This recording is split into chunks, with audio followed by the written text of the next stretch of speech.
Hello, and welcome to this edition of CIBER Focus, your source for international business news.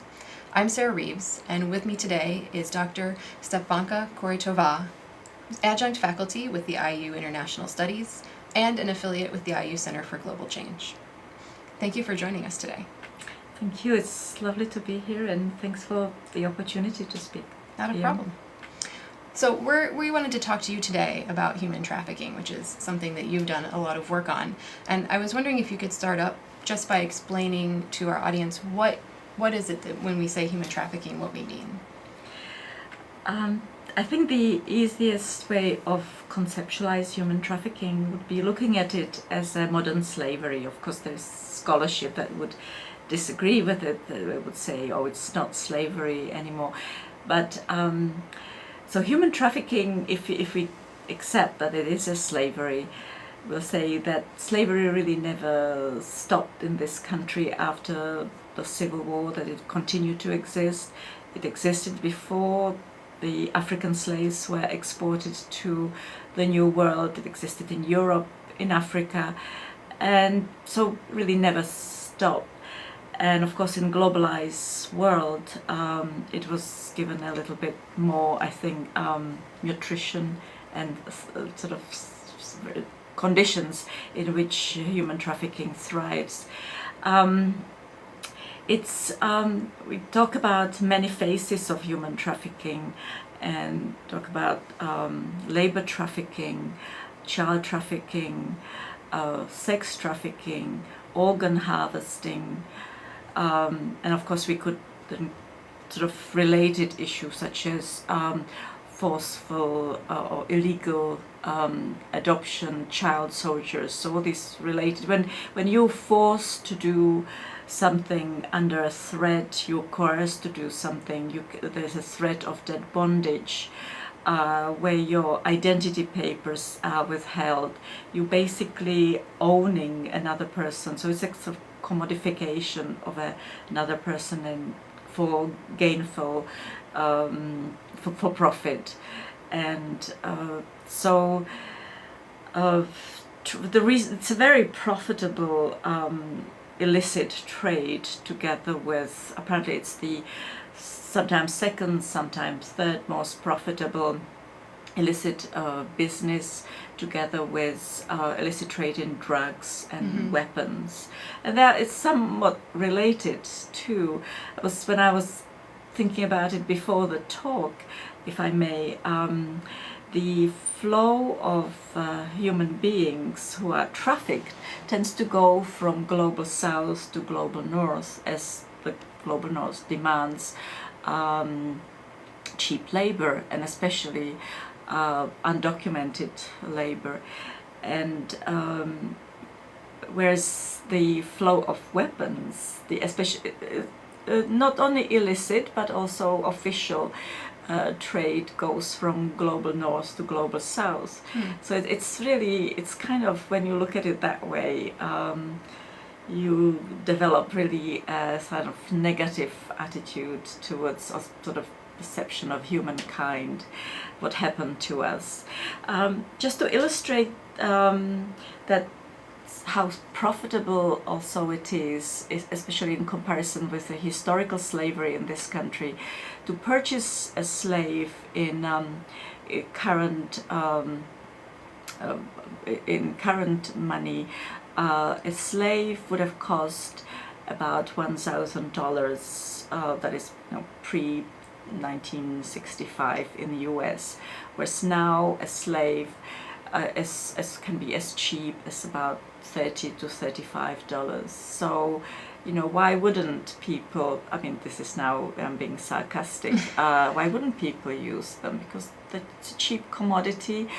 And just watched recently a TED Talk by Kevin Bales, who is one of the experts in the field, who give a TED Talk, and in this he showed a quick video where he shows talking about the markets of various commodities, and human beings considered as one of the commodity, in which businessmen can and business person can invest. And so, but of course, at the end of the talk, he said it wasn't a serious video. But really, human beings are a commodity. That's the way, I think, within the realm of human trafficking, that's what they are. Can you help us understand, because I would think, so I'm not involved with what you were saying are illegal activities, so I'm not involved in human trafficking, but trafficking is actually kind of insidious throughout the global economy. Can you talk about how even people who don't consider themselves involved in it may actually in some way be touching human trafficking during their lives? Yes, well, we should think of trafficking or slavery as an economic activity. That's what it is. So it's a business. It's a business venture, and of course it's everywhere in a labor supply chain. There's always very likely situation where part of segment of the product has been touched or produced by a slave or by a labor traffic person, and whether it's picking cotton, whether it is actually being in textile factory, maybe in Bangladesh. So anywhere in the process of a product, the likelihood is that it might have been the product of a trafficked labor. And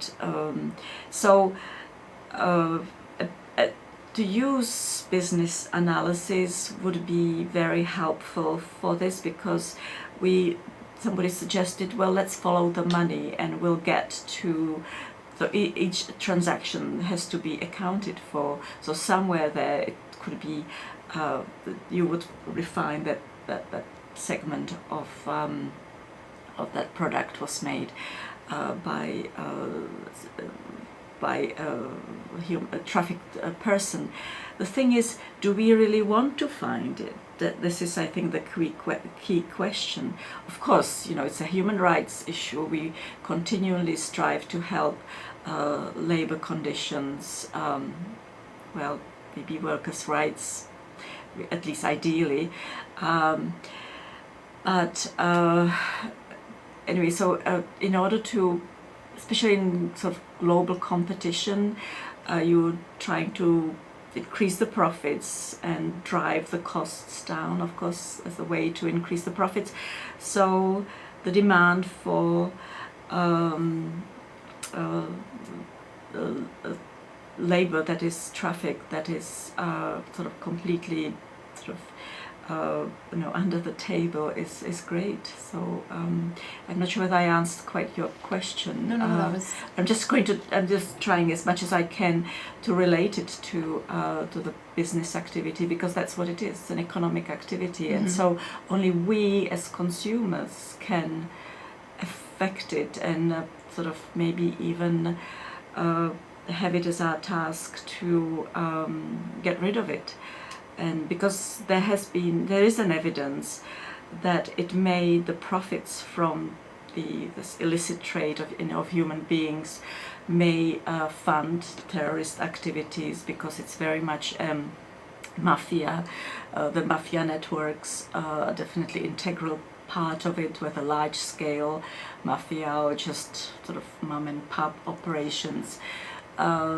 So that the fact that it can be related to illicit trade in weapons and illicit trade of drugs is, I think there is an evidence for that as well. So if we want to stop it, it certainly help to reduce the crime on a global scale. I think we can safely assume that most global companies would not want to knowingly or purposely use forced labor. So how does that end up into their supply chain, that they're actually making use of trafficked individuals? I'm assuming in many instances unknowingly. I think it is unknowingly, because sometimes it's, especially with the subcontracting and subcontracting, in case of electronics, for example, the precious precious metals that may be one of the compounds of let's say a mobile phone, could come from mining where children are used, and so it's. I think now I think what was really important is to create awareness that there are all these segments of the labor supply chain, that it is in our interest to go after the individual phases of production and really looked for how that precious metal was mined. So and because really, again, we as consumers and we as people who make investments, for example, retirement investment plans, people can really go after. And I think there is now an information that there are companies who at least are striving to be or are 100% ethical, and I think unfortunately that there are companies who may be knowingly unethical, which is a problem. And it's again important for the investors to see which companies are which, because I think it really through business analysis and through following where the money goes, it should be possible to find out. Maybe I am naive. I'm a historian, and I'm a migration historian. This is how I got to human trafficking. So I look at business only from that perspective, which is mainly idealistic and sort of human rights oriented, and sort of looking for more empowerment of the workers, because that is definitely one way to help the exploitation of works. There is probably people I don't think the public knows about it, but there is actually a convention on the rights of irregular migrants that is sponsored by United Nations. It's a United Nations convention, and that has not been signed by any of the global North countries, because there is an interest in undocumented workers, because who do you hire if you are a really profit-driven company and sort of not so much interested in, again, human rights, labor rights? You are more likely to hire an undocumented person because you can exploit that person. And you make a really interesting point. Would we consider laborers who are maybe being paid for their work but are being underpaid or are in inappropriate conditions part of the human trafficking network? Oh, definitely. And again, because of my sort of research in migration, I think there's a whole set of problems here. I think that we, especially in the migration debate, there's an argument that the higher and the less permeable walls we build, the less undocumented immigrants will have. But there is a definite correlation between the stricter the immigration or labor laws are, the more undocumented workers there are, because simply that's the nature of, I think, humankind, where you want to live a dignified life, and so you try to get over that wall and work in a country, and most global North countries are that way. They do give opportunities to undocumented workers who are paid less than regular workers, who are paid who have to work much longer hours. Of course, they're not paid overtime, but they many times their identification papers get taken away upon getting the sort of quote-unquote employment. But it's really a slavery, I think. And there's an interesting sort of inside the context of undocumented workers, sort of gender bias that because women tend to go in large numbers into services, whereas men tend to go into, and I'm talking about undocumented workers, into construction and of course agriculture as well.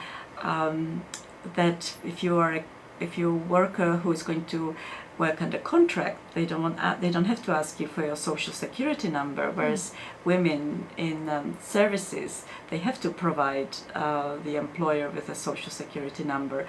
And so now with E-Verify, so women are sort of further discriminated even within the undocumented workers' labor supply. Interesting. When you're talking about undocumented workers, that kind of brings the issue home. I think a lot of people in the U.S. might think, a lot of people in the U.S. might think that human trafficking is an international problem, that's something that happens overseas, but clearly this is an issue that also happens in the U.S. as well. Is this something that's affecting people and businesses even here in the Midwest and in Indiana? Very much so. I think if we were to examine the what happens behind the kitchen door in most of the restaurants, maybe in a city such as Bloomington, we would find that not everything is exactly as it should be. And so it would be restaurants, that would be massage parlors, nail salons, and I won't even talk about agriculture, because the students that I have in my class, when we talk about labor exploitation of undocumented, they say, oh yes, I remember when my dad's or my uncle's farm, there was this person from a Hispanic person, and now I realize that person was utterly was completely exploited. But you probably when you grow up in such a situation, you're not aware of it.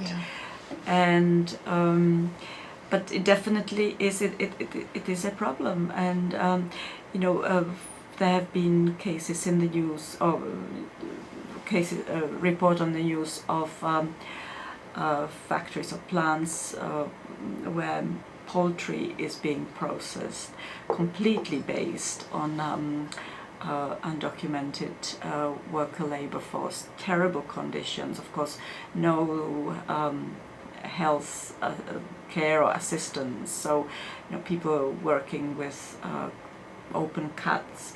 There was a story in one of the towns in in Iowa, where a kosher plant was eventually closed down because, again, I don't think it was all just immigrants from Mexico, but it was I think the workers from Guatemala and Honduras. And I just here I would like to say that because there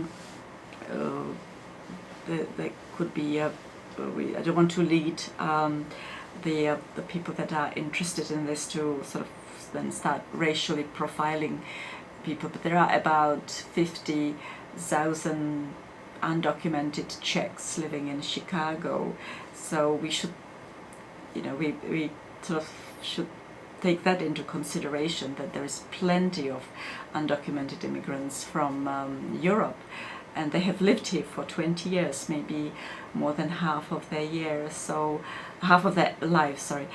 And so I'm a strong advocate for some kind of a positive immigration reform, because these people have generated or contributed to the wealth of this country, and whether it's under radar or not, but they have done, they've paid taxes.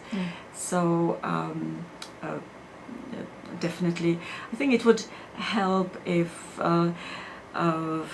some kind of a labor visa, where maybe some sort of a comprehensive plan of labor visa and make it undocumented people legal in some ways. But that is the task of lawyers than me. I could be an advocate, but I still think it's quite my place. I could just say that there is definitely a strong relationship between strict immigration laws and human trafficking. And when we think trafficking, we're thinking forced labor. But from our perspective, usually when we think of undocumented workers, we're thinking of people who made a choice. Is there not actually a lot of choice there for the people who are undocumented laborers in the U.S.? Choice in a way that they made a choice to go and do this? Mm-hmm. Sure, there is a choice, and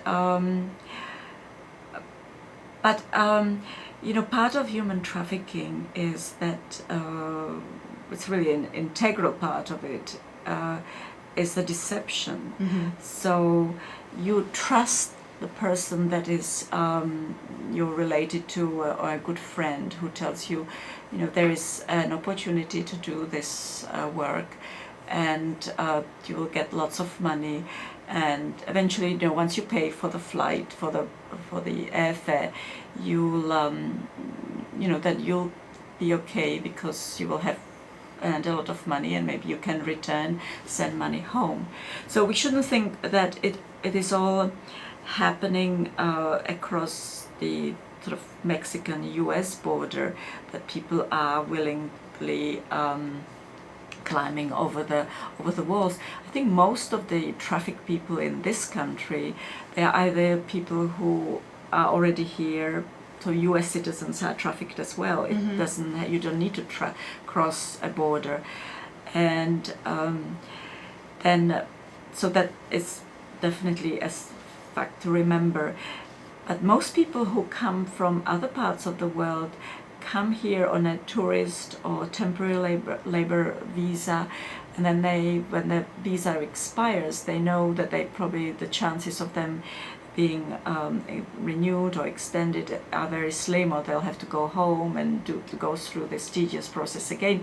So they overstay their visa, become undocumented, and they're just so vulnerable to traffickers, and they so they'll take every opportunity that they can to make some money. So of course, yes, there is a choice, and that you're doing, but if your choice is then if the alternative is to go back to Haiti, or to go back to a situation like in Moldova in Europe, where there's absolutely no possibility to get work, you sort of go through the danger, and then you basically owe the living to the trafficker, who maybe, as I said, may have the ID, your identification papers, and who holds you, they makes threats. Then subsequently, will go after your family if you're going to maybe ultimately go to a law enforcement and report that you've been abused. So the threat, it's all part of this sort of cycle where you coerce, you deceive people about the possibility.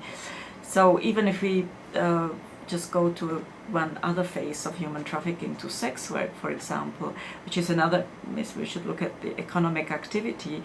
So there have been a number of sex workers who came to this country from abroad, but they never knew the magnitude of the work that they'll have to produce, and the rape and other kind of abuse, the abuse, the maximum, the magnitude of the abuse that they would experience. So yes, the deception is definitely, so you make a choice, yes, I'll do it, but you never know how tough it is going to be, how humiliating, just that you can die, because I'm sure that the rate of people who died as a result of trafficking is going to be pretty high. And as you have noticed, I haven't mentioned a single number. I'm really always trying to stay away from using any kind of estimation of the magnitude of the problem, and and the profits, because I used it for the price of slave, this historic in the African American slave trade, but I'm always very careful about using in numbers, because the methodology, you have to really go quite far back to see, well, how did these people arrive at these numbers, because that's one of the biggest issues that we're dealing with. It's an unseen problem, right. And if we see something, it's tip of the iceberg. But I think we should sort of try to get over this, and since it is, as I said at the beginning, it is an economic activity. I think a business analysis of this economic activity would certainly help us to get to the root of the problem and hopefully eradicate it. But I still don't see that there is enough interest. There is moral outrage at child labor, at sex exploitation, but the moral outrage does not help us. We really need to go beyond it, and as again Kevin Bales ask people to do, not only to step outside the box in looking at this problem, but really to invent a different box in order to deal with it. So as consumers, what are the options that we have available to us when we're dealing with this issue? Well, number one, and that's probably is not going to go down well with business communities, to consume less. My mother used to say that we're too poor to buy cheap products, and so it's probably, if I often have this discussion with my friends, how about buying one thing that is more expensive and maybe hopefully guaranteeing a good quality, rather than 10 and buying cheap, because cheap things are usually poorly made out of maybe inferior material and don't last long. And so I think there is that we maybe consume less, look at the labels, but ultimately not just because it's made in a country that has got unsafe labor conditions, not just not buy it, but more be interested at the, now with social media, there's so much you can do by saying, if you find out for fact that somebody is being exploited along the line, or if there is a label that is known for exploitation. So you can just ask questions. What do you do? Do you know where Adidas, how is Adidas made? Where Adidas products are made? They're not made in sweatshops, are they? So just ask sort of questions, so that people think about it at least, and maybe out of a thought may develop into an action. I recently saw a film, and I have showed it to everybody I could. A film called Economics of Happiness. That is very much of support of local businesses, because most of the profit from local businesses stay in the community. Things that I hadn't thought about before, but the accountants that you hire, not just the people that will run the store, but maybe lawyer if you need to. So local businesses, as opposed to and that the governments ideally would subsidize the local businesses, at least at the beginning, rather than giving subsidies to corporations. And I'm certainly not not going back to the nation state idea of nation state and nationalism, but I think that local businesses, it makes sense, cut down on their carbon footprint, and so I seem to be quite aware of that, especially coming from a small country as I do, Czech Republic, where there's a density of population and of course pollution. And so the route to go if they work and if they really are fair trade, so fair trade companies, so that the farmers producing coffee, farmers producing cotton get really fair price for their product. And again, the argument of the people who are not making much money would be, again, buy less and throw away, less, so we don't throw away food that maybe we bought too much of, or clothes that we bought too much of. Fair trade, and because there's also this debate of, well, you don't want to destroy the export economy of, for example, India, by not buying their goods, because it's sort of geared to markets overseas. But again, in this film, Economics of Happiness, there's a woman who evidently works in the field of agribusiness in India, saying, why should we use our precious water to water the lettuce that will end up in a store in Great Britain? We want to keep that lettuce at home, and why should we be supplying it? So let the British make their own lettuce.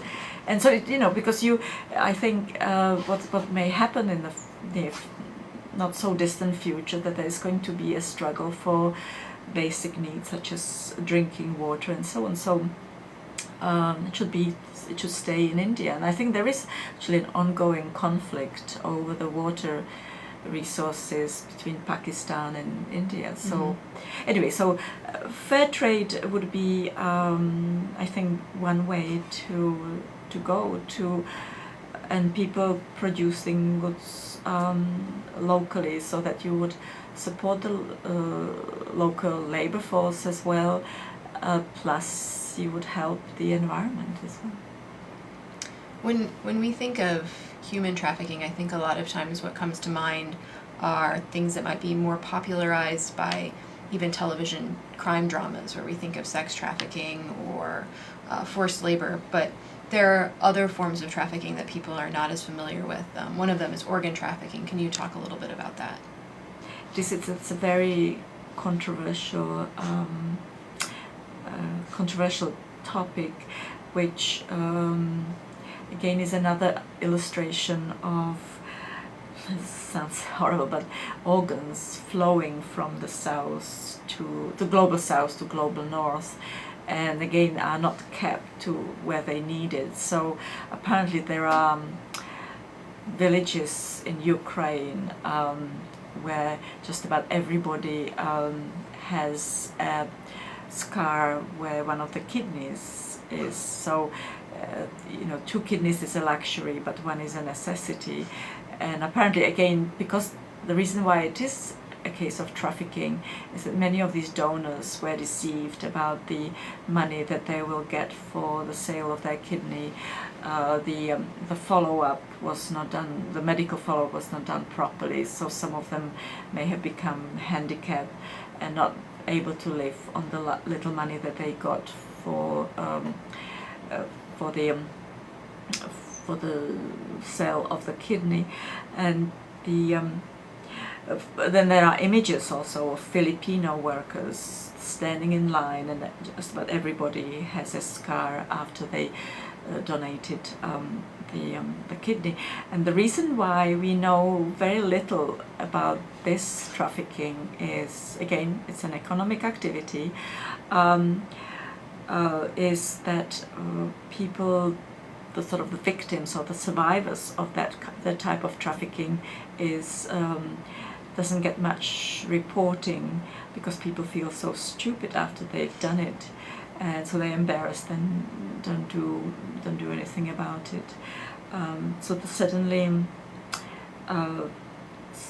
there is a legislation, and which clearly states, UN sponsored legislation that clearly states what is illegal and what is not when it comes to organ harvesting. But I think I would like to make finally, I think, two sort of big problems that, or two hurdles to any kind of global initiative is, one is that there is that's not related to organ trafficking, but one is the clarity of definitions, that there are countries who define trafficking as some activity, then recognize some parts of the UN definition, and some countries don't. And so that sometimes can be in a way of these sort of bilateral or multilateral agreements. So I'm just talking about trafficking because there are countries who consider it legal to sell an organ. And then I think the biggest issue really in this problem of human trafficking is it's basically the number one cause is the maldistribution of wealth.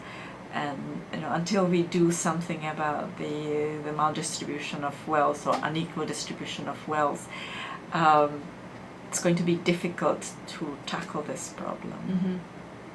Dr. Korytova, thank you so much for joining us today at this episode of CIBER Focus. I think we learned a lot. Thank you very much for giving me the opportunity to talk about this big problem. That's it for this episode of CIBER Focus. If you have any questions, comments, or suggestions for future episodes, please contact us at ciber@indiana.edu. Thanks.